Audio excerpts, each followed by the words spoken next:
Orang kata struktur politik yang baru jadi kacau. So rakyat yang kat bawah kita tak ada kuasa untuk ubah. Takkanlah kita nak buat revolusi, tak boleh.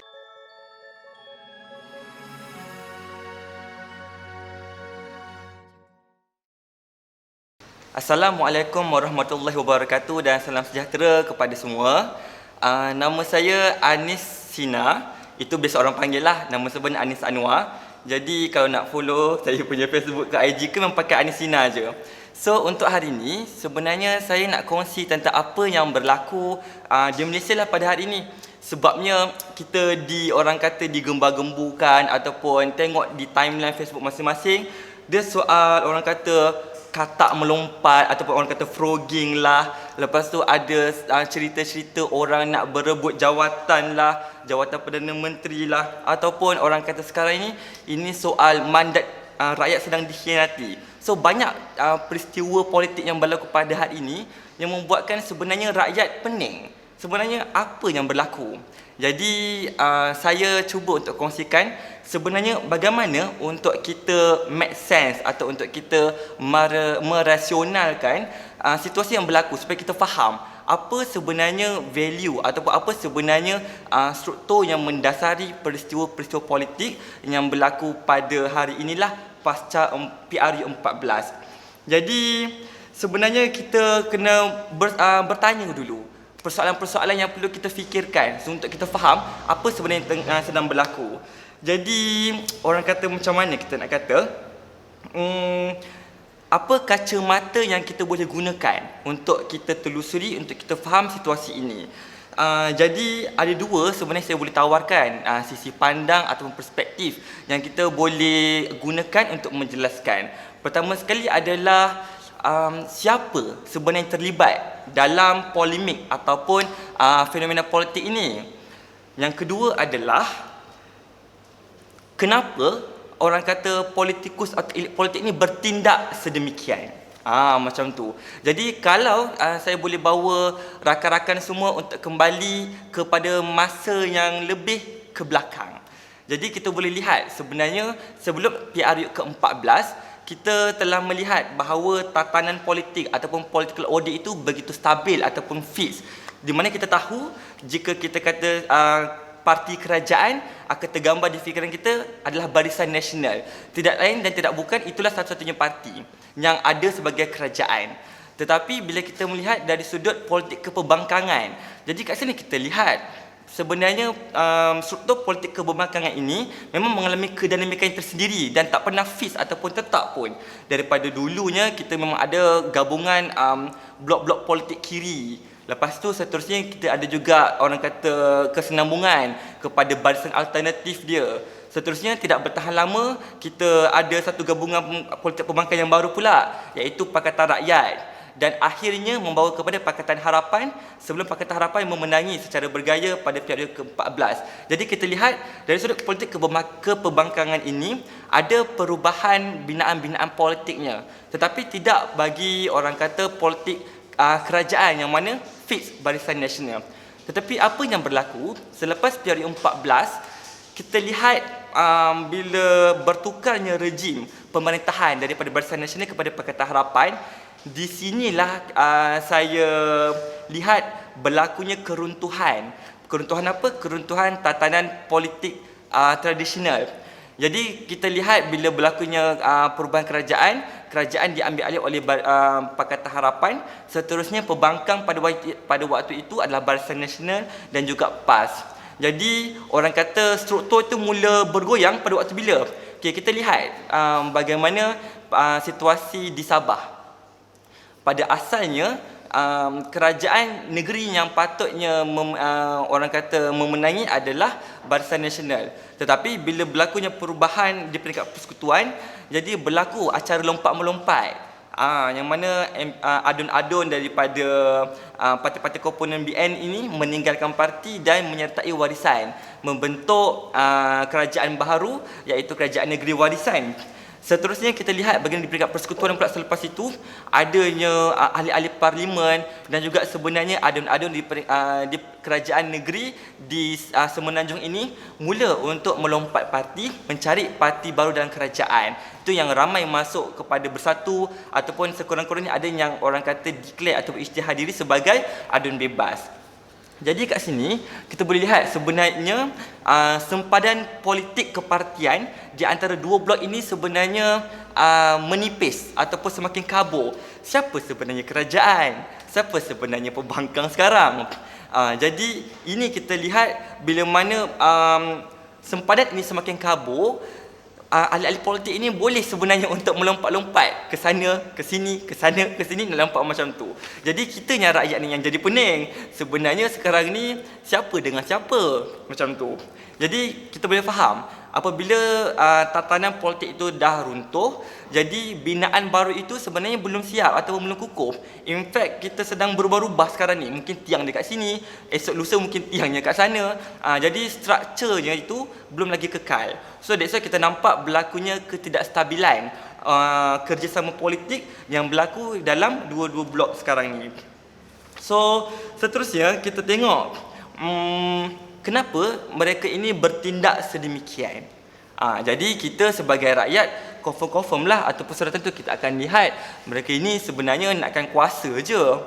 So rakyat punya kepentingan ini mungkin perkara kedua, sebabnya mereka lagi fikir pasal peruntukan, pasal nak jadi kerajaan. So tak fikir sangat pun apa sebenarnya agenda rakyat yang mereka nak bawa, sama ada di kawasan masing-masing ataupun untuk membawa agenda di peringkat kerajaan negeri ataupun kerajaan persekutuan. Jadi kita boleh lihat sebenarnya bila berlaku situasi macam ini, apa orang nak kata tu ya, bila mana berlaku orang kata konflik dalaman di peringkat parti gabungan masing-masing. Sebab sebelum ini sebenarnya konflik tu bukan tak ada, ada je konflik. Tapi cumanya konflik dalam masa sebelum ini adalah di peringkat kem-kem dalam parti itu sendiri. Dan usually dia hanya berlaku sewaktu ada pemilihan untuk siapa yang nak bertanding jadi presiden, siapa nak bertanding jadi timbalan. So waktu ini sebenarnya mereka akan clash. Tetapi bila berlaku periode 14 sekarang, pertemuan ini berlaku dengan lebih orang kata agresif. Bukan semata-mata dalaman parti, tetapi antara parti komponen pun sebenarnya sedang berlaku. Jadi kita boleh lihat bagaimana situasi yang berlaku sekarang, baik Pakatan Harapan ataupun sebenarnya Perikatan Nasional sedang mengalami orang kata perselisihan bagaimana untuk menguruskan kerjasama politik itu. Jadi kita boleh lihat bagaimana dalam Pakatan Harapan berlaku persoalan yang besar, iaitu siapa yang sewajarnya untuk menerujui Pakatan Harapan apabila menjadi kerajaan. So kita nakkan Tun Mahathir ke ataupun kita nakkan Datuk Seri Anwar Ibrahim. So kat sini kita boleh lihat di media bila mana masyarakat membaca news ataupun berita yang dikeluarkan. Yang parti ni nakkan Tun Dr. Mahathir sebagai Perdana Menteri. Ada satu lagi parti yang kata tak, kita perlu kekal untuk membawa Datuk Seri Anwar untuk menerujuk Pakatan Harapan. Itu satu sisi. Kemudian kita lihat juga sebenarnya Perikatan Nasional pun tak kurang bila mana mereka sendiri pun ada isu tersendiri. Bila mana kita lihat sebelum ini kerusi-kerusi yang dimenangi ataupun ditandingi oleh MCA kebanyakannya adalah kerusi-kerusi yang terdiri daripada pengundi Melayu yang melebihi 30%. Jadi wujud blok Melayu konservatif ini yang cuba untuk menuntut balik kerusi-kerusi MCA ini untuk dipulangkan kepada UMNO supaya nanti bila bertanding pada PRU yang akan datang atau PRU 15, so kerusi ini kebolehmenangan yang tinggi untuk UMNO yang dapatkan balik kerusi ini daripada pihak lawan. Itu satu isu. Itu isu kedua juga dalam Perikatan Nasional ini, bila kita tahu berlakunya pensejajaran politik ataupun orang kata langkah Sheraton, bila mana Blok Azmin daripada PKR keluar menyertai Perikatan Nasional dan sekarang mereka bersatu. Jadi muncul juga orang kata pembahagian kursi di antara UMNO dengan Bersatu. Sebabnya dua-dua parti ini pula sama juga berebutkan kursi-kursi daripada pengundi Melayu. Jadi bagaimana? So kita nampak kedua-dua blok politik ini mengalami orang kata isu tersendiri untuk menyelesaikan. Jadi kita sebagai rakyat untuk kita faham, pertama sekali kita kena buang dulu ataupun kita kena ketepikan dulu kita punya sentimen ataupun kita punya emosi sebagai rakyat yang kata kita tertipu lah, ini semua politik atasan tak fikirkan rakyat. Benar-benar kita kena tolak ke tepi. Sebab apa? Untuk kita lihat secara rasional, untuk kita lihat secara objektif apa yang berlaku dan bagaimana kita nak faham politik Malaysia hari ini. Okey. So bila kita dah tolak ke tepi kita punya emosi, kita lihat daripada sudut pandang sebagai orang ketiga. Jadi kat sini kita boleh tengok sebenarnya bagaimana isu-isu yang berlaku ini untuk kita faham. Pertama sekali bila soal langkah syaratan ini dan jatuhnya kerajaan Pakatan Harapan dan naiknya satu kerajaan yang kita katakan koalisi itu hanya sementara, dikatakanlah sampai ke 2015 sahaja. Jadi kita lihat di mana sebenarnya batasan ruang politik ataupun ialah bidang kuasa politik di antara politik akar umbi, politik marhain dengan juga politik elit.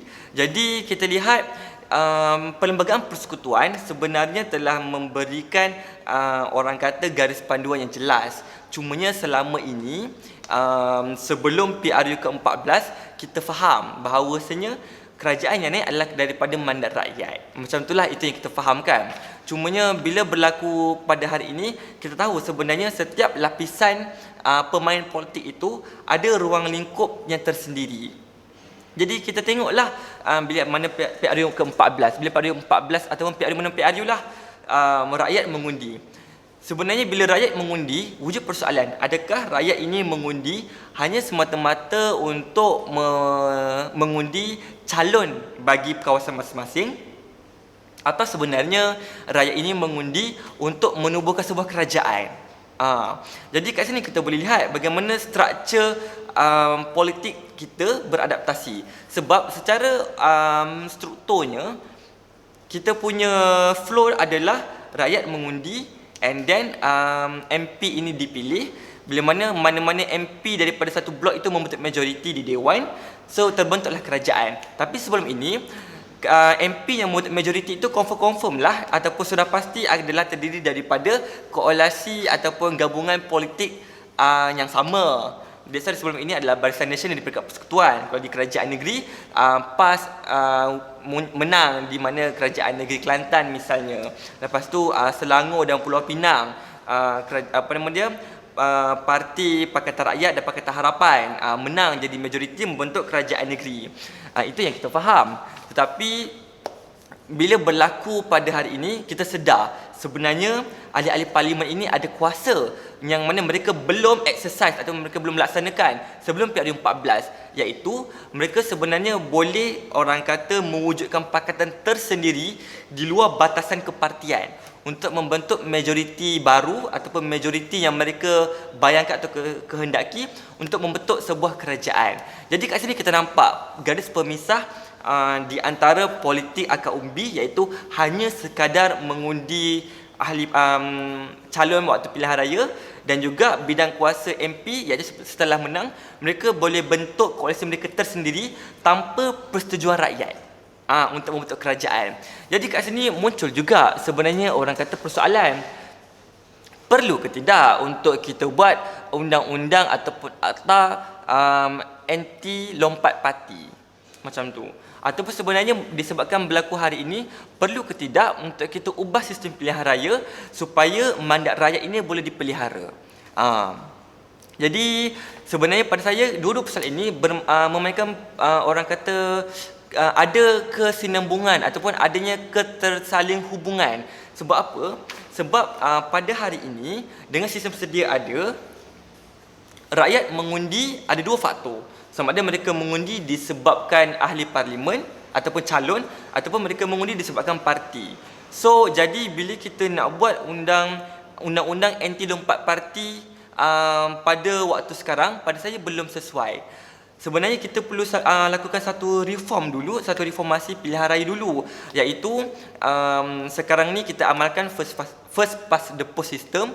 Kita mungkin boleh ubah kepada sistem pilihan raya, sistem perwakilan berkadaran.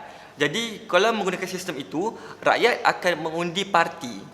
So parti mana yang dapat sokong parti mana yang mendapat jumlah peratusan tertentu, so bilangan kerusi mereka di parlimen pun akan diberikan berdasarkan peratusan undi.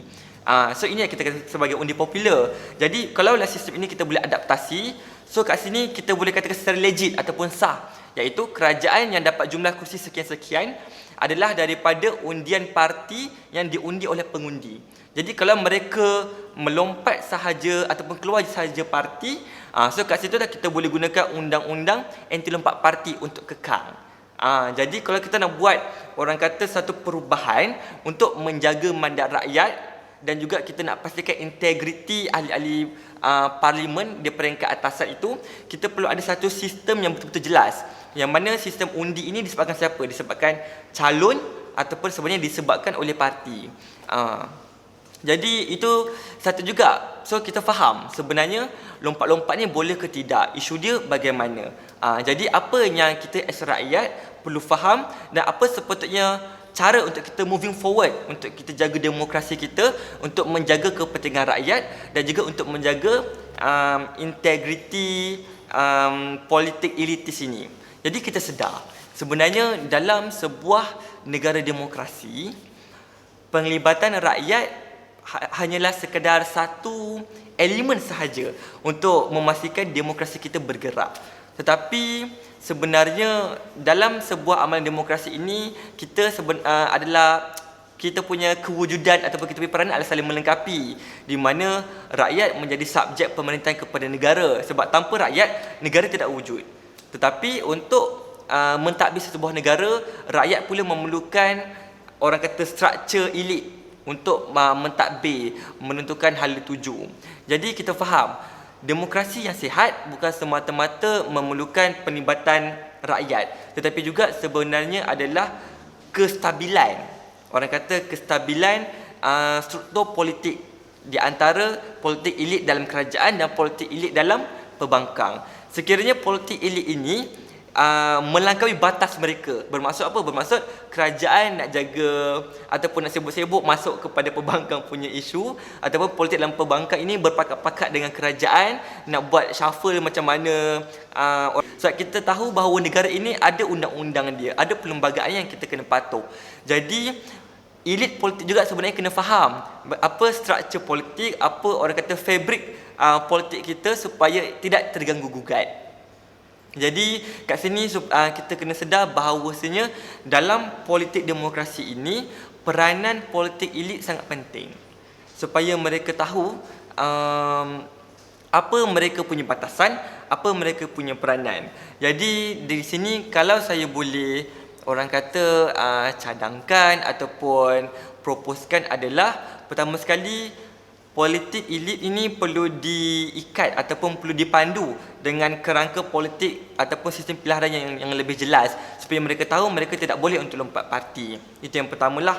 Lepas tu yang kedua adalah ini soal moral, ini adalah soal integriti yang mereka kena tahu bahawasanya mereka ini diundi oleh siapa dan siapa yang menentukan mereka untuk bertanding di kawasan itu. So tidak lain dan tidak bukan, of course lah, parti politik itu. Jadi rakyat juga kena sedar bahawasanya dalam demokrasi ini dia bukan soal semata-mata mandat rakyat ataupun kebebasan memilih, tetapi kebebasan memilih rakyat itu dipengaruhi oleh peranan parti politik. Sebab apa? Sebab kita bukannya boleh undi siapa yang kita nak, tapi kita hanya boleh undi bila mana adanya calon-calon yang dipertandingkan apabila adanya pilihan raya. Jadi untuk memastikan demokrasi kita ini matang, untuk demokrasi kita ini moving forward, sebenarnya elit politik dan juga politik akademi ini perlu bergerak secara seiring. So saya rasa mungkin itu sedikit untuk kita faham bagaimana situasi yang berlaku di Malaysia pada hari ini, yang mana tidak pernah berlaku sebelum ini. Jadi mungkin pada mana-mana orang kata ahli parti atau penyokong parti, mereka akan rasakan benda ini adalah benda yang sangat negatif, disebabkan terjejasnya demokrasi lah, ini episod hitam negara kita lah. Tetapi sebagai rakyat, kita kena hargai bahawasanya inilah sejarah politik negara kita, di mana sejarah ini yang mengajar kita untuk menghayati kekayaan amalan demokrasi di negara kita. Sebab pengalaman demokrasi sesebuah negara takkan pernah sama. Pengalaman demokrasi di UK, di US, di Australia, even di negara-negara jiran kita akan pernah sama. Setiap negara ada pengalaman tersendiri. Jadi inilah pengalaman yang kita kena faham supaya kita boleh gunakannya sebagai panduan kepada masa akan datang untuk memastikan pengamalan ataupun tradisi demokrasi di negara kita ini semakin lama semakin matang, semakin sihat dan politik yang berteraskan kepada idea, kepada dasar dan polisi yang mengutamakan kepentingan rakyat, bukan semata-mata mengutamakan politik kekuasaan dan juga mengutamakan inilah orang kata kepentingan politik elit.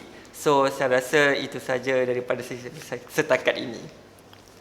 Jadi bagi sesiapa yang ingin berkenalan dengan lebih mendalam ataupun ikuti penulisan atau pandangan-pandangan saya, so bolehlah follow saya punya Facebook Anisina dan juga jangan lupa untuk like page dan juga subscribe YouTube Hantam TV. So saya ucapkan terima kasih kepada Hantam TV kru kerana menjemput saya bersama-sama untuk berkongsikan pandangan.